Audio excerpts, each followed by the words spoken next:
जनतेला वेठीस झाडण्यात आलं होतं. काय चाललं होतं? ट्रॅफिक बंद, सगळं बंद. तिथली बस सर्व्हिस बंद झाली. काय काय झालं तुम्हीच दाखवलं ना राव. आणि हा पात्र शब्द तुम्हाला काय नडला? तो शब्दसुद्धा नको. एवढी तुम्हाला क्लॅरिटी पाहिजे की ह्या समाजाला डायरेक्ट देऊन टाका. नाही, ते त्याच्या डोक्यातली ती खोड येते. जरांगेशाही अमकं काही. त्याला वाटतं त्याच्या म्हणण्याप्रमाणे सगळं चालावं. असं दुष्ट विचाराचा ओबीसीला नेता लाभला आहे की जो आता बंजारा समाजही आरक्षणात जाऊ देत नाही, तो परत मायक्रो ओबीसी जाऊ देत नाही, धनगराच्या एस टी आरक्षणाच्याबद्दलचंही बोलत नाही.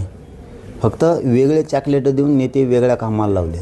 अशी त्याची एक वेगळी वागण्याची पद्धत आहे. त्यामुळं आम्ही सगळं लोकशाही मार्गानं करतो आणि लोकशाही मार्गानं आम्ही सगळं मिळवणार आहेत आणि मिळवलं आहे सुद्धा आणि राहिलेलं सुद्धा घेणार आहे. तुला काय करायचं ते कर म्हणा. बरं, या जी आरमुळे तणाव निर्माण होऊ शकतो असं ते या ठिकाणी म्हणतात. त्यामुळे हा जी आर मागं घेतला पाहिजे. नाही, मग 2000 जे 16% आरक्षण आहे 1994 ते पण मागं घ्या. ते पण मागं घ्या मग, कारण त्याच्यामुळं सुद्धा तणाव होऊ शकतो ना. मग ते तर आमचं होतं तरी आम्ही खाऊ दिलं.